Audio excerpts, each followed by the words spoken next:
Pemerintah bersama DPR telah menyepakati rancangan undang-undang harmonisasi peraturan perpajakan (HPP) menjadi undang-undang. Dengan pengesahan tersebut, penghasilan kena pajak orang pribadi ditingkatkan menjadi 60 juta dari sebelumnya 50 juta dengan tarif PPh sebesar 5%. Sementara yang pendapatannya 60 sampai 250 juta setahun, tarif pajaknya 15%. Pendapatan 250 hingga 500 juta dikenakan pajak 25%. Sedangkan yang penghasilannya 500 juta sampai 5 miliar rupiah, tarif pajaknya 30%. Dan yang di atas 5 miliar rupiah kena pajak 35%. Pemerintah juga akan menarik pajak terhadap fasilitas yang diterima karyawan di tempatnya bekerja. Fasilitas dari kantor yang bakal dikenai pajak seperti rumah, mobil, sampai dengan telepon genggam. Bagaimana penerapan dari pajak penghasilan secara progresif ini akan berlaku? Benarkah akan memenuhi aspek keadilan? Kami akan bahas setelah informasi yang satu ini. 7 Oktober lalu, DPR dan pemerintah sepakat menyetujui RUU tentang harmonisasi peraturan perpajakan menjadi undang-undang. Salah satu yang diatur adalah pajak penghasilan atau PPh, di mana pemerintah bakal menarik pajak terhadap fasilitas yang diterima karyawan dari perusahaan seperti mobil, rumah, hingga ponsel. Sebelumnya fasilitas ini dianggap bukan penghasilan. Pengaturan kembali natura Bapak Ibu. Jadi kalau selama ini kita mengakui mengenai kenikmatan. Jadi kalau ada misalnya direksi atau komisaris misalnya atau pegawai tertentu yang memperoleh penghasilan itu dalam bentuk natura Bapak Ibu. Misalnya contoh fasilitas kendaraan. Nah selama ini prakteknya adalah kalau diberikan fasilitas maka bagi yang menerima bukan penghasilan tetapi bagi perusahaan juga tidak dibiayakan. Jadi kan taxability dan deductibility tidak di penghasilan di sini tetapi tidak dibiayakan juga di sini. Nah ini kita dalam konteks yang sekarang kita atur ulang mengenai fringe benefit ini. Direktur Eksekutif Center of Reform on Economic Score Indonesia, Muhammad Faisal menyebut yang perlu diwaspadai dalam penerapan pajak fasilitas salah satunya adalah terkait pengawasan. Untuk kemudian memasukkan unsur fasilitas kantor dalam PPh yang harus dibayarkan oleh orang pribadi, maka ini berarti harus betul-betul bagaimana pengawasan karena dari sisi pelaporan kan kita sistem penghitungan pajak atau pengenaan pajaknya masih self assessment. Nah, kalau yang dilaporkan oleh wajib pajak ini tidak benar, ya ini bagaimana cara mengawasinya? Saat ini pemerintah sedang merumuskan terkait aturan turunan dari pajak fasilitas ini. Sudah seharusnya aturan ini mengatur secara detail pajak fasilitas, termasuk diantaranya syarat, nilai, hingga pengawasannya. Tim Liputan Kompas TV. Bagaimana penerapan pajak penghasilan secara progresif ini akan berlaku? Benarkah imbalan non-uang atau fasilitas seperti HP, laptop, hingga kendaraan bermotor akan dikenakan pajak penghasilan? Seberapa signifikan pengenaan pajak ini bagi penerimaan negara? Kita bahas bersama staf khusus Menteri Keuangan Justinus Prastowo, anggota Komisi 11 DPR RI Putri Aneta Komarudin, kemudian juga peneliti Indef Ahmad Heri. Selamat malam Bung Justinus, selamat malam Mbak Putri, selamat malam Bung Ahmad Heri. Sehat semua ya? Selamat malam. Selamat malam. Assalamualaikum warahmatullahi wabarakatuh. Waalaikumsalam warahmatullahi wabarakatuh. Saya ke Bung Justinus terlebih dahulu. Ini karena yang lagi diomongin ini ya. Jadi apa saja natura atau imbalan non-uang yang menjadi target pajak penghasilan progresif ini? Tadi saya lihat Anda seharian ini di Twitter agak sibuk menerangkan soal hal ini. Jadi saya minta untuk menjelaskan lagi secara gamblang di sini. Baik, terima kasih Mbak Sofi, Mbak Putri, Mas Ahmad, dan para pemirsa. Pemerintah bersama DPR telah menyetujui Undang-Undang HPP yang antara lain mengatur tentang pajak progresif dan juga pengaturan ulang fringe benefit atau natura dan kenikmatan yang diterima oleh wajib pajak. Kenapa ini diatur ulang? Ini menjadi penting memang. Jadi kalau boleh saya ceritakan sedikit ke belakang, dulu pemberian dalam bentuk natura atau kenikmatan itu menjadi praktek yang lazim. Di hari raya orang diberi kue, diberi beras dan sebagainya, itu sebagai bentuk praktek kesalehan sosial. Nah, dulu juga tidak menjadi isu karena sebelum tahun 2009, tarif PPh badan dan tarif pajak orang pribadi lapis tertinggi itu sama 30%. Sehingga demi menjaga praktek sosial yang telah terjadi di masyarakat, pemerintah mengatur tidak menjadi penghasilan bagi penerima atau karyawan dan tidak boleh menjadi biaya bagi perusahaan atau pemberi. Dalam perkembangannya sudah terjadi perubahan tarif pajak badan dan orang pribadi. Tarif pajak orang pribadi bahkan saat ini menjadi 35% tertinggi, sedangkan tarif PPh badan itu turun menjadi 22%. Ada gap atau disparitas sekitar 13%. Nah, kalau itu diatur seperti yang lama, tentu ada celah yang akan menghindari pajak. Jadi ini diatur ulang dan ini menegaskan lagi prinsip taxable deductible. Yang telah dipajaki boleh menjadi biaya, yang tidak menjadi objek tidak boleh dibiayakan. Nah, sekarang dibalik, habis ini dipajaki di karyawan, di sisi lain menjadi biaya di perusahaan. Nah, kita melihat Mbak Sofi dari data, sebenarnya penerima natura dan kenikmatan itu terbesar ada pada level penghasilan di atas 500 juta setahun. Maka waktu paparan di DPR, pemerintah juga menegaskan sasarannya adalah high level employee, level manager, direktur, komisaris yang menerima fasilitas sebagian besar itu berupa rumah, mobil, dan sebagainya. Dan undang-undang ini juga mengatur pengecualian. Untuk natura yang sifatnya wajib, makanan minuman dikecualikan. Yang dana APBN dikecualikan, dan untuk jenis tertentu diberi threshold dan dikecualikan. Jadi tidak perlu khawatir, laptop, handphone itu barang yang sudah common dipakai operasional, tidak akan jadi sasaran dari kebijakan ini. Nah tapi begini, bagaimana menjelaskan kepada orang-orang yang beranggapan bahwa kalau fasilitas itu bukan milik karyawan, tidak juga jadi sesuatu yang betul-betul dipegang oleh perusahaan, gimana cara dipajakinya? Apakah pas gitu untuk dipajakin? Ya, yang dipajaki bukan barangnya, bukan bendanya. Jadi bukan mobilnya atau bukan rumahnya, tetapi sebesar manfaat yang oleh perusahaan diakui sebagai biaya atau dibebankan. Jadi beban pajak ini nanti ada di perusahaan ya? Ya, jadi pencatatan di perusahaan dan itu harus dilaporkan di karyawannya. Maka tadi kalau sekaligus menjawab Mas Faisal tadi, bagaimana cara melakukan pengawasan dari sisi perusahaan? Karena mereka berkepentingan ini menjadi expense, pasti mereka akan mencatat sebesar yang dikeluarkan. Tinggal kita cocokkan, ditandingkan dengan SPT PPh orang pribadi karyawannya. Mbak Putri, Anda di DPR bagaimana melihat turunan dari rancangan undang-undang yang baru saja disahkan? Kemudian ada mempajaki fasilitas dari perkantoran, walaupun memang untuk level pekerja atas ya? Ya, pada saat pembahasan memang ini juga menjadi salah satu hal yang kami soroti gitu, karena memang kami sepakat bahwa tujuannya untuk menciptakan rasa keadilan bagi wajib pajak. Karena memang selama ini banyak pekerja kelas atas mendapatkan penghasilan tidak hanya dalam bentuk gaji secara tunai yang memang telah dikenai PPh misalnya, tapi juga dalam bentuk fasilitas maupun kenikmatan seperti mobil, laptop, rumah yang memang belum menjadi objek dari PPh. Dan artinya terdapat penghasilan lainnya yang belum menjadi objek pajak. Padahal pekerja di level menengah ke bawah seperti yang kita tahu tidak banyak mendapatkan fasilitas kenikmatan tersebut dan justru semua penghasilan mereka terkena pajak. Jadi ketidakadilan inilah sebenarnya yang coba kami atasi bersama dengan pemerintah. Pak Justinus kemarin juga ikut pembahasan HPP melalui penata ulang pengaturan dari Natura ini.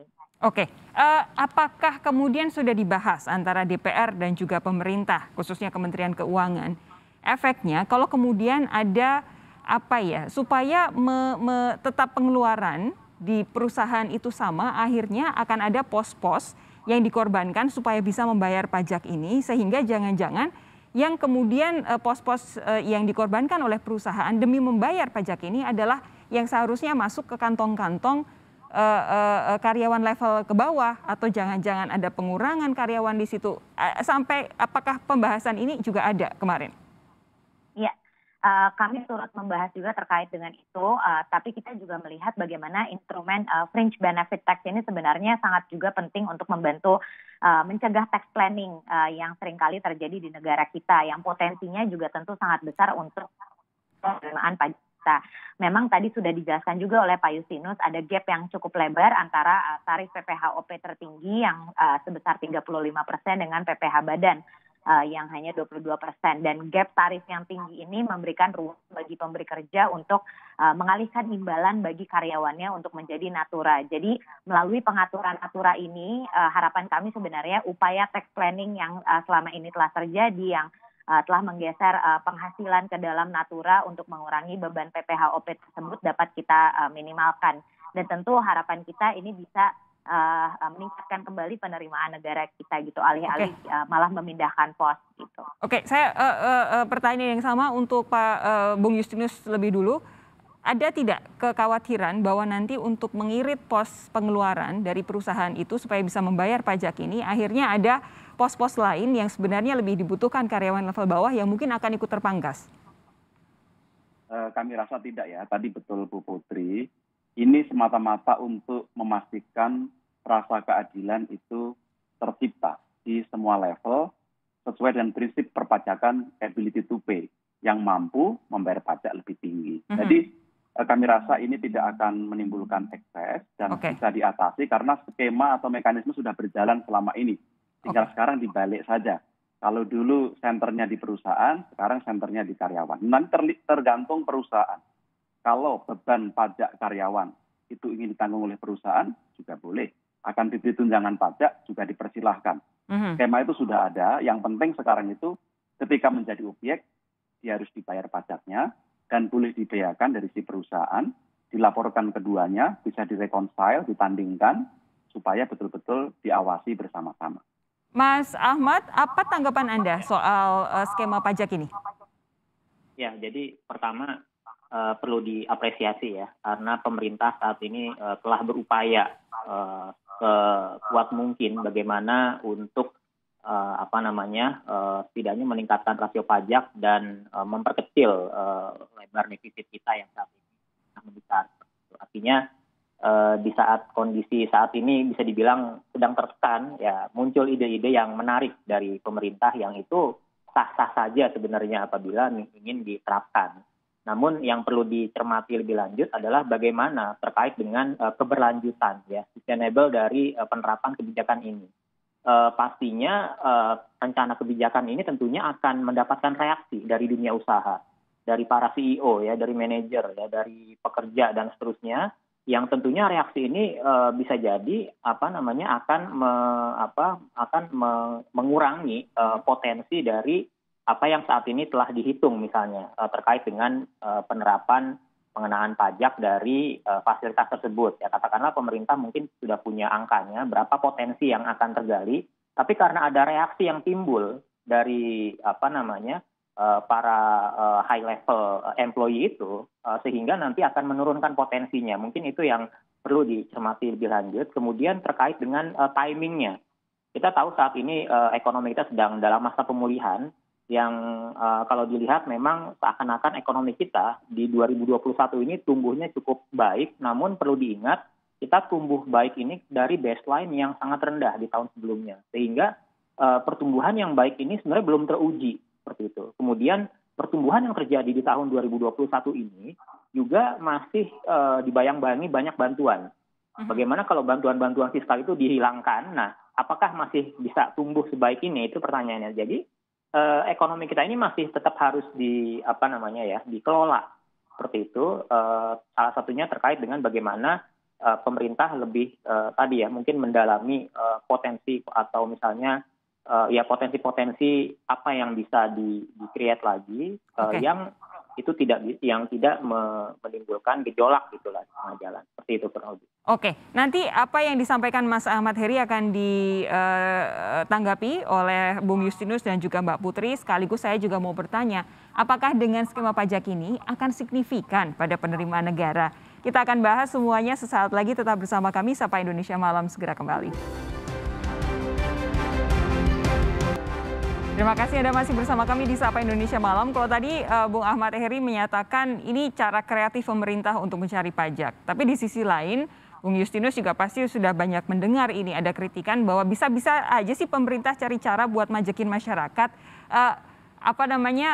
Kok tidak dengan cara yang sudah lazim biasanya saja begitu. Nah, sebenarnya seberapa signifikan sih pendapatan penerimaan negara yang bakal diterima kalau untuk skema pajak seperti ini? Ya, jadi kalau saya kembali ke argumen Bu Putri tadi, ini lebih kepada bagaimana kita mengedres rasa keadilan. Pemenuhan rasa keadilan itu menjadi penting dan prasyarat bagi kepatuhan pajak. Semakin adil sistem perpajakan, maka potensi untuk peningkatan kepatuhan akan semakin besar. Itu prinsip yang pertama. Yang kedua, dari sisi potensi, memang kita melihat yang penting bagaimana loopholes atau celah tax planning bisa ditutup, sehingga ini menjadi antisipasi ke depan. Kita ke depan tidak tahu apakah size ekonomi dan skema ini akan semakin besar. Tentu saja itu perlu dikalkulasi. Tetapi kalau kita lihat dari data yang sekarang ada, wajib pajak di level penghasilan 500 juta ke atas itu hanya 1,39% dari total wajib pajak. Tetapi kontribusi penerimaannya itu sangat besar, di atas 50%. Dan juga natura yang diterima itu di atas 50%. Artinya kita hanya fokus di segmen ini saja, sudah bisa menghasilkan efisiensi pajak atau potensial gain itu kira-kira 2 triliun rupiah, Mbak Sofi. Oke, Mas Ahmad Heri, saya minta tanggapan Anda atas apa yang baru saja dijelaskan oleh Bung Justinus. Ya, kalau terkait dengan potensi ya, melihat dari penggolongan kemampuan ekonomi masyarakat ya, seperti ada 40% golongan bawah, 40% golongan menengah, dan 20% golongan atas. Itu kalau berdasarkan data kan 20% golongan atas ini kan meliputi hampir lebih dari separuh ya perekonomian. Kemudian juga bisa dilihat dari indikator ketimpangan ya, dan rasio Gini misalnya, itu juga menunjukkan bahwa penghasilan yang besar tadi itu yang dikatakan 500 juta lebih itu dikuasai segelintir orang, namun mereka kontribusi terhadap ekonominya cukup besar. Nah, di situ mungkin bisa dilihat ya salah satu potensi yang cukup besar di situ. Artinya betul aspek keadilan memang perlu dikedepankan. Namun tadi ya catatan-catatannya juga ada ya, bagaimana nanti terhadap reaksi daripada tenaga kerja tersebut ya, high level employee tersebut, itu bagaimana seperti itu. Mbak Putri, tanggapan Anda? Ya, memang dampak penerapan Undang-Undang HPP ini kan terhadap perekonomian terutama dan juga masyarakat ini selalu menjadi perhatian utama bagi kami di Komisi 11 dan juga bersama dengan pemerintah dan Pak Justinus khususnya pada saat pembahasan. Dan kita tidak mau yang tadi sudah disampaikan Bang Ahmad Heri gitu, ini malah bisa menghambat pemulihan ekonomi yang sedang berlangsung. Jadi berbagai ketentuan yang termuat dalam undang-undang ini juga kita atur dengan sedemikian rupa timingnya sehingga pemulihan ekonominya tidak terganggu dengan berbagai pengaturan di sini. Dan kami juga sangat mendengar dan juga memperjuangkan aspirasi masyarakat dan juga pelaku usaha gitu saat pembahasan undang ini, sehingga undang-undang ini juga substansinya juga terdapat sejumlah penyesuaian kan draft awal yang disampaikan pemerintah. Kenaikan tarif akan bertahap tidak langsung sebesar 12%. Itu kan menjadi poin penting yang diperjuangkan dan barang dan jasa yang dibutuhkan rakyat juga banyak mendapatkan fasilitas pengecualian PPN dan juga perubahan tarif PPN yang berpihak pada masyarakat bawah hingga pengaturan threshold penghasilan tidak kena pajak bagi WP UMKM. Jadi ini juga berbagai upaya ini sebenarnya usaha dari kita di DPR juga untuk menjaga daya beli masyarakat di tengah krisis dan juga mendorong keberlanjutan UMKM. Mbak Putri, apakah sudah dibahas juga soal pengawasan dalam penerapan skema pajak ini? Ya, Ini kan sebagai pengaturan secara teknisnya juga nanti akan disusun dalam peraturan pemerintah gitu sesuai dengan amanat yang disampaikan dalam undang-undangnya. Jadi kalau kita di DPR tentu berharapnya PP tersebut beberapa kriterianya nanti akan tetap mengedepankan asas keadilan sesuai dengan pembahasan kita tadi dan juga sesuai dengan semangat awal desain ketentuan ini. Oke, Bung Justinus, pertanyaan yang sama, nanti pengawasannya akan seperti apa? Ya, tentu setelah ini kita akan menerbitkan peraturan turunan yang mengatur apa yang dikecualikan, lalu jenis yang akan dikenai dan tidak dikenai, termasuk tata cara pelaporan dan pemotongan pajaknya. Nah, untuk pengawasan, sistem di Dijen Pajak sampai saat ini sudah cukup mampu ya untuk mendeteksi ini, karena tadi saya sampaikan, ini akan dilaporkan di dua pihak. Sisi perusahaan ini akan menjadi biaya, dan di sisi wajib pajak penerima atau karyawan akan menjadi penghasilan. Nanti ketika SPT dilaporkan oleh masing-masing, akan secara otomatis ditandingkan atau direkonsiliasi. Apakah yang menjadi beban di perusahaan itu juga sudah menjadi objek di sisi karyawan dan sebaliknya. Nah, biasanya ini nanti akan dilakukan pemeriksaan atau pengawasan secara kontinu oleh petugas pajak sehingga memastikan ada audit atau surveillance yang dilakukan untuk memitigasi resiko penyimpangan dalam praktek di lapangan. Secara konkret akan dimulai kapan dan bagaimana mekanisme jangka pendeknya supaya perusahaan ini bisa semuanya langsung taat dengan aturan pajak yang baru ini?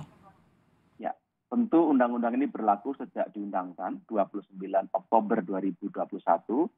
Secara PPh akan berlaku di tahun pajak 2022. Dari mekanismenya nanti tentu sosialisasi kepada masyarakat wajib pajak akan dilakukan. Lalu penyesuaian formulir dan lain-lain yang terkait, termasuk dari si perusahaan akan melakukan penyesuaian perlakuan akuntansi mereka. Lalu nanti kita juga akan merumuskan bagaimana cara pengawasan baik bulanan maupun tahunannya. Nah, harapannya karena nanti akan dituangkan dalam SPT tahunan 2022 yang dilaporkan di Maret 2023, wajib pajak masih cukup punya waktu untuk melakukan penyesuaian-penyesuaian, dan kantor pajak juga sangat terbuka bila nanti dibutuhkan informasi atau bimbingan agar wajib pajak bisa menjalankan kewajiban dengan benar, Mbak Sofi. Oke, sedikit saja Bung Justinus, kalau tadi kekhawatirannya Bung Ahmad Heri adalah adanya respons negatif kalau dari wajib pajak dalam hal ini perusahaan. Apa yang bisa Anda sampaikan? Ya, kami ingin memastikan dalam konteks ini pajak adalah kegotong royongan. Jadi mereka yang menerima penghasilan lebih besar memang seyogianya juga mau membayar pajak lebih tinggi. Ya. Ini bukan buat pemerintah, tapi ini dikembalikan kepada rakyat dalam berbagai program belanja publik. Jadi diharapkan kesadaran yang semakin tinggi, dan kami percaya masyarakat menengah atas punya kesadaran yang tinggi, tinggal bagaimana kita terapkan di lapangan dengan fairness dan akuntabilitas yang baik. Oke, Mbak Putri juga yakin itu ya, tidak bakal ada respons negatif dari perusahaan ya? Kalau kita sih harapannya akan disimulasikan oleh pemerintah pada saat pembahasan di mana tax ratio kita bisa meningkat sampai dengan 10,12% pada tahun 2025. Dengan adanya undang-undang HPP ini bisa tercapai, dan tentu itu bisa menopang keberlanjutan pemulihan ekonomi kita dalam jangka panjang. Ya tentu dari kita di DPR harapannya itu. Oke, terakhir Mas Ahmad Heri, tadi Anda sudah dengarkan keyakinan dari Bung Justinus, juga backup dari DPR khususnya dari Mbak Putri. Kalau dari teman-teman Indef, kira-kira apa yang selain tadi soal jangan-jangan ada respons negatif dari perusahaan, apa yang harus diperhatikan oleh pemerintah, diwaspadai oleh pemerintah supaya skema pajak ini bisa berjalan dengan lancar dan tidak menimbulkan, dan bisa para wajib pajak ini benar-benar taat membayar kewajibannya? Selain tadi terkait dengan pengawasan, yang paling penting juga adalah bagaimana sosialisasi yang mendalam menyeluruh ya, agar bisa mengelola kegaduhan publik yang saat ini sedang terjadi. Karena kalau dilihat kan ini banyak kekhawatiran yang timbul dari para pekerja di kalangan bawah, juga mereka khawatir jangan-jangan saya nanti fasilitas HP-nya akan dikenakan pajak. Nah, artinya harus mengelola kegaduhan yang saat ini sedang terjadi, itu penting sekali. karena bisa masyarakat bisa mendukung gitu apa yang menjadi kebijakan program pemerintah agar bisa terlaksana secara berkelanjutan gitu. Oke, jadi terakhir saya memastikan, mengonfirmasi, menegaskan lagi kepada Bung Justinus, fasilitas yang diberikan kepada pekerja level menengah ke bawah tidak akan dikenai pajak skema ini, hanya mereka yang berada di level atas ya? Betul. Betul, jadi masyarakat yang menggunakan HP, laptop, atau sepeda motor, atau mobil yang standar dari kantor tidak perlu khawatir, betul ya? Betul Mbak Sofi, itu dijamin dan kita pastikan akan dilindungi karena itu akan mendukung perekonomian kita. Oke, jadi pajak ini hanya akan dikenakan kepada pekerja level atas yang mendapatkan fasilitas mewah, misalnya rumah maupun kendaraan roda 4 berupa mobil. Begitu ya, Bung Justinus ya? Baik, betul. Terima kasih Bung Justinus Prastowo, terima kasih Mbak Putri Komarudin dan juga Bung Ahmad Heri sudah bergabung malam hari ini di Sapa Indonesia Malam. Sehat terus, kita jumpa lagi lain waktu ya. Terima kasih Mbak Sofi. Terima kasih. Bang Heri. Assalamualaikum. Waalaikumsalam warahmatullahi wabarakatuh. Saudara saya